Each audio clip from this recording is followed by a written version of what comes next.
నమస్తే. ఇన్నాళ్ళు నన్ను సపోర్ట్ చేస్తూ, ఎంకరేజ్ చేస్తూ మీ ప్రేమని నాకు అందిస్తున్న ప్రతి ఒక్కరికి కృతజ్ఞతలు. అలాగే ఈ వీడియో కూడా ఖచ్చితంగా మీకు ఉపయోగపడుతుంది. లైక్, షేర్ అండ్ సబ్స్క్రైబ్ చేసి మీ సపోర్ట్‌ని నాకు అందించండి. అలాగే ఈ వీడియో పట్ల మీకున్న అభిప్రాయాన్ని కామెంట్ సెక్షన్‌లో కామెంట్ చేసి తెలియజేయండి. ఇప్పుడు వీడియోని చూద్దాం. నమస్తే. Welcome to our channel. నేను పద్మిని. ప్రస్తుతం మనతో పాటు ప్రముఖ ఆధ్యాత్మికవేత్త, వాస్తు జ్యోతిష పండితులు నిట్టల ఫణి భాస్కర్ శర్మ గారు మనతో పాటు ఉన్నారు. మాట్లాడదాం. నమస్కారం అండి. బాగున్నారా? నేను బాగున్నానండి. నర్మదా పుష్కరాలు వస్తున్నాయి అంటే దాని అర్థం గురువు మారుతున్నారు అని. మే 1వ తారీఖు గురువు వృషభ రాశిలోకి వెళ్ళబోతున్నారు కాబట్టి సంవత్సరం కాలం పాటు ఆయన అక్కడే ఉంటారు కాబట్టి ద్వాదశ రాశులకి కూడా ఇచ్చేటటువంటి ఫలితాల గురించి ఒక్కసారి మీ ద్వారా తెలుసుకోవాలనుకుంటున్నాను. అయ్యో తప్పకుండా. గురుడు అంటే సంక్రమణం అనేటువంటిది కొన్ని గ్రహాలకి మాత్రమే చెప్పారు. ఉదాహరణకి రవి మార్పు ఉందనుకోండి, మేషం, కర్కాటకం, లేకపోతే తుల, లేకపోతే మకరం, ఈ సంక్రమణాలకి ప్రాధాన్యత ఎక్కువ. కర్కాటక సంక్రమణం దక్షిణాయనం, మకర సంక్రమణం ఉత్తరాయణం, అలాగే తులా సంక్రమణంలో ఉన్నప్పుడు కార్తీక మాసం, మేష సంక్రమణంలో ఉన్నప్పుడు వైశాఖ మాసం, చాలా ప్రాశస్త్యమైనటువంటి రోజులు. అలాగే మకరంలో ఉన్నప్పుడు కూడా ఈ కావేరీ నదిలో స్నానం చేయమంటారు. మరలా అటువంటి ప్రాశస్త్యం కలిగిందే గురుడి యొక్క మార్పు. ఈయన ఇప్పుడు మేషరాశి నుండి వదిలిపెట్టి కృత్తిక నక్షత్రం 2వ పాదమైనటువంటి వృషభ రాశిలోకి ఆయన సంచారం చేస్తూ ఉన్నారు. గురుడు మార్పు అనేటువంటిది చాలా ముఖ్యం. ఎందుకంటే ఈ దేవగురు అయినటువంటి బృహస్పతి ఒక రాశిని వదిలిపెట్టి వేరే రాశిలోకి వెళ్ళినప్పుడు ఈ నది అనేటువంటి దానికి ప్రాముఖ్యత వస్తుంది. ఎలా దానికి అనుసంధానం అయ్యింది అంటే పూర్వపు కాలం ఋషులు ఏం చేశారంటే ఏ నదిలో ఎప్పుడెప్పుడు శక్తి ఉంటుంది అనేటువంటి దాన్ని పసిగట్టి అది ఒక గ్రహం మార్పు ద్వారా కలుగుతుంది అనేటువంటి దానికి అనుసంధానం చేసుకుంటూ వచ్చారు. ఇప్పుడు తులారాశిలో రవి ఉన్నప్పుడు కావేరీ నదిలో చేసినటువంటి స్నానానికి ప్రాముఖ్యత ఎక్కువ. ఆ శక్తి అంతా ఆ నదిలో ఉంటుంది. అలాగే మకర సంక్రమణం జరిగినప్పుడు ప్రయాగలో చేసేటువంటి స్నానానికి ప్రాశస్త్యం ఉంటుంది. అలా ఒక్కొక్క కాలానికి సంబంధించినటువంటి రహస్యాన్ని వాళ్ళు గ్రహానికి ముడిపెట్టి చెప్పారు. ఇప్పుడు గురుడు ఉన్నారు, యజన కీర్తి గృహ కాంచన పుత్ర వస్త్ర అశ్వాది కారకుడు గురుడు. ఆయన చాలా కారకత్వాలు ఇస్తారు. గురుడు జాతకంలో బాగా లేకపోతే నీచని పొంది ఉంటే అసలు సంతానమే కలగదు అని. సో ఒక్కొక్కళ్ళ జాతకంలో గురుడు నీచపడి ఉన్నా, గురుడు ఇబ్బంది పెట్టే స్థానాల్లో ఉన్న సంతానం అనేటువంటిది కూడా ఆలస్యం అవుతుంది. నర్మదా నదికి ఒక శక్తి వస్తుంది. ఎప్పుడు 1వ తారీఖు నాడు మధ్యాహ్నం 1 గంట, సరిగ్గా 1 గంటకి ఆయన వృషభ రాశిలోకి అనగా కృత్తిక 2వ పాదంలోకి వెళుతున్నప్పుడు ఆ ముక్కోటి దేవతలు వచ్చి ఆ నర్మదా నదిలో స్నానం చేస్తారు. ఆ స్నానం చేయడం అంటే ఎందుకు చెప్పారంటే ఆ విషయాన్ని, ఆ నదికి ఆ శక్తి వస్తుంది అనేటువంటి విషయాన్ని చెప్పడం జరిగింది. సో ఎప్పుడైతే ఆ పుష్కరుడు ప్రవేశించినటువంటి టైం నుండి మనం స్నానం చేస్తామో 12 రోజుల ఎఫెక్ట్ ఉంటుంది కాబట్టి ఈ 12 రోజుల పాటు ఆ నదికి ఒక ప్రత్యేకమైన పవర్ ఉంటుంది. అందులోనూ అఘమర్షణ స్నానం అనేటువంటిది చెప్పారు. అనగా ఏదైనా ఒక నదికి గాని, పుణ్యనదికి గాని, పుష్కరానికి గాని వెళ్ళినప్పుడు సంకల్పపూర్వకంగా స్నానం చేయాలి.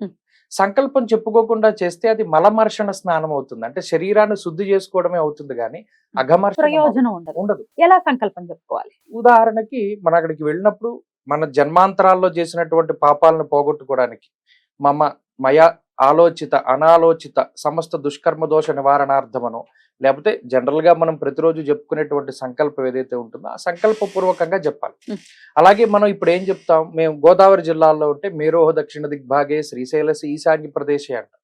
అలాగే అక్కడ ఉన్న వాళ్ళైతే ఆ సంకల్పం చెప్పుకోవాలి. అలా ఏదైనా ఒక బ్రాహ్మడు అక్కడ లోకల్ గా ఉండేటువంటి వారిని వాళ్ళు చక్కగా జరుగుతుంది, శాస్త్రోక్తంగా జరుగుతుంది. అది అఘమర్షణము అన్నారు. అంటే పాపాలని పోగొట్టేటువంటి స్నానము. అక్కడ దాకా వెళ్ళలేని వాళ్ళకి ఇంకో ప్రత్యామ్నాయం ఉందా? ఉంటుంది. ఏదైనా మంతడికి వెళ్ళిన శక్తివంతులు ఎవరైతే ఉంటారో వారు చాలా మంది ఇప్పుడు సహాయం చేసే ప్రవృత్తి ఉన్నారు. వాళ్ళు ఆ నీళ్లు పోసుకోవచ్చు, సంకల్పం చెప్పుకోవచ్చు. ఏదైనా ఆ నీళ్లకి 12 రోజులు ఆ శక్తి ఉంటుంది కాబట్టి ఇంట్లో అయినా సరే చేయొచ్చు. అద్భుతం. ఇది పుష్కరానికి సంబంధించినటువంటి అంశం. అయితే మరి గురువు మారుతున్నారు కాబట్టి ఎట్లాంటి రిజల్ట్స్ ఇవ్వబోతున్నారు సంవత్సరం కాలం పాటు? మరి ఏమైనా వక్రగతి ఏమైనా ఉందా ఆయనకి?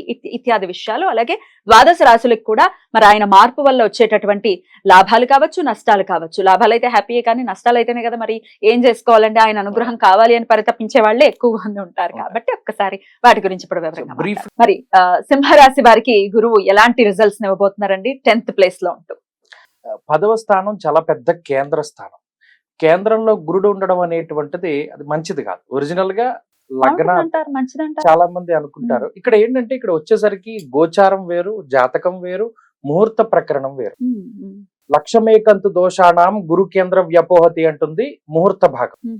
జాతకంలో దశమ మందిర గేచ బృహస్పతో తురగరత్న విభూషిత మందిర, పెద్ద పెద్ద విలాసవంతమైనటువంటి ఇళ్లలో ఉండడానికి వాళ్ళంత గొప్ప వృత్తులు చేస్తారు, అంత గొప్ప ముద్రణాధికారం ఉంటుంది, ప్రజాకర్షణ ఇవన్నీ ఇస్తారు, కానీ గోచారంలో ఇవ్వరు.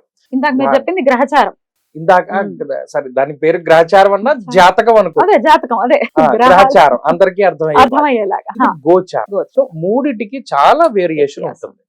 ఈ గోచారం అనేటువంటిది ఏం చెప్తోంది? దశమంలో ధాన్యనాశో ధనచ్ఛేదం వృధా సంచరణం భయం అన్నాడు. అనగా దశమ కేంద్రంలో గురుడు ఉండడం వల్ల మరి ఇదివరకు భాగ్యంలో ఉన్నాడు. ఇప్పుడు ఏదైనా ఒక మంచి సింహరాశి వారు గత సంవత్సరంగా సస్టైన్ అవ్వగలుగుతున్నారు అంటే వాళ్ళ పూర్వ పుణ్యం వాళ్ళని కాపాడుతోంది. ఆ గురు బలమే వీళ్ళని ముందుకు నడిపించింది. మిగతా ఏ గ్రహాలు బలంగా లేవు. ఈ సంవత్సరంలో ఏమవుతుంది అంటే అష్టమ రాహు దోషం ఒకటి, గురు బలం లేకపోవడం ఒకటి, శని సప్తమంలో ఉండడం, మూడు కూడా ఇబ్బందికరమైనటువంటి స్థానాలు. గురుబలం తగ్గిపోవడం అనేటువంటిది ఒక ఇబ్బందికరమైన విషయమే. ఎందుకంటే ఇందాక చెప్పుకున్నట్టు ధాన్యనాశో ధనచ్ఛేద వృధా సంచరణం భయం, అక్కర్లేని భయాలు ఎక్కువగా ఉంటాయి. ఏమీ లేకపోయినా ఏదో జరిగిపోతుందేమో, లేదా ఏదైనా భవిష్యత్తులో మనకి ఏదైనా ఇబ్బంది వస్తుందేమో, ఇలా నెగిటివ్ థాట్స్ అనేటువంటివి ఎక్కువ వస్తాయి. అలాగే దశమం వృత్తికి సంబంధించినటువంటి స్థానం, అందులో గురుడు ఉండడం వల్ల ఏమవుతుంది? కారకో భావనాశాయ అంటుంది శాస్త్రం.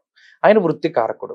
ఎప్పుడైతే అందులో ఉన్నారో ఉద్యోగపరమైనటువంటి చికాకులు లేదా సమస్యలు లేదా ఒత్తిడి లేదా ఉద్యోగంలో పై అధికారులతోటి సమస్యలు, తోటి ఉద్యోగస్తులతోటి సమస్యలు, ఇలా ఎప్పుడూ నిరంతరం కూడా అసలు ఉద్యోగానికి వెళ్ళడానికి ఇంట్రెస్ట్ రాదు.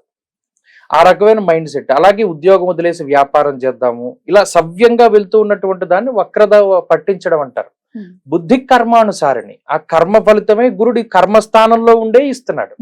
అందువల్ల ఎప్పుడు కూడా సింహరాశి వారు ఈ సంవత్సరంలో గుర్తుపెట్టుకోవాల్సిన విషయం ఏంటి అంటే, ఉద్యోగం చేస్తున్నవాడు ఉద్యోగమే చేయాలి. ఉద్యోగం మానేసి వ్యాపారం చేద్దామని ఆలోచన వచ్చింది అంటే అది మన పతనానికి కారణం అవుతుందని గుర్తుపెట్టుకోవాలి. అలాగే ఎప్పుడు ప్రయోగాలు చేయకూడదు, ఈ సంవత్సరం అసలు చేయకూడదు. కాబట్టి ప్రయోగాలు చేయకుండా మెల్లిగా ఏదైతే మన జీవన విధానం ఉందో దాని ద్వారానే ముందుకు వెళ్ళాలి తప్పితే ప్రయోగాలు చేయడం కానీ, ఉద్యోగాన్ని సడన్ గా వదిలేయడం కానీ, కొత్తగా వ్యాపారాలు పెట్టడం కానీ, లేదా వ్యాపారంలో భయంకరమైన మార్పులు చేయడం కానీ చెయ్యకూడదు. ఇందులో ఆత్మబుద్ధి సుఖం చేయవ గురుబుద్ధి విశేషత అన్నారు. అందువల్ల ఏదైనా మనం ముందుకు వెళ్ళాలి అంటే గురువు గారి యొక్క అనుగ్రహం ఖచ్చితంగా ఉండాలి. మరి పొందాలంటే ఏం చేయాలి? గురువు అనుగ్రహం పొందడానికి ప్రత్యేకమైన మార్గాలు గురు జపం.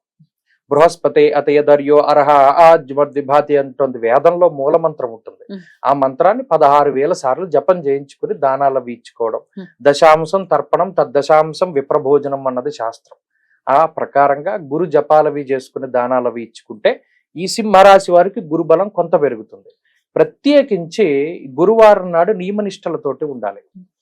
పసుపు రంగు దుస్తులు ధరించకూడదు, శనగలు దానం చేయడము, పసుపు రంగు పళ్ళు దానం చేయడము, పసుపు రంగు వస్త్రాలు దానం చేయడము, అలాగే ఏదైనా ఇతిహాసాది గ్రంథాలను దానం చేయడం, ఇటువంటివి చేస్తూ ఉంటే గురుబలం పెరుగుతూ ఉంటుంది. అద్భుతం. అలా పెరిగి డెఫినెట్ గా ఇప్పటిదాకా అద్భుతమైనటువంటి పీరియడ్ ఏంటి సడన్ గా మారిపోయింది అని ఒక ఇంత కన్ఫ్యూజ్ అయిపోతుంది. జాగ్రత్తగా ఉండవాలి. జాగ్రత్తగా ఉండి ఇండికేషన్ ఇస్తోంది కాబట్టి గ్రహం ఖచ్చితంగా పరిహారాలు పాటించుకుని ఈ సంవత్సరాన్ని జాగ్రత్తగా డీల్ చేయాలని మనవి చేస్తూ ఇక నెక్స్ట్ ఎపిసోడ్ లో కన్యా రాశి గురించి మాట్లాడుకుందాం. థ్యాంక్ యూ సో మచ్ అండి. నమస్తే.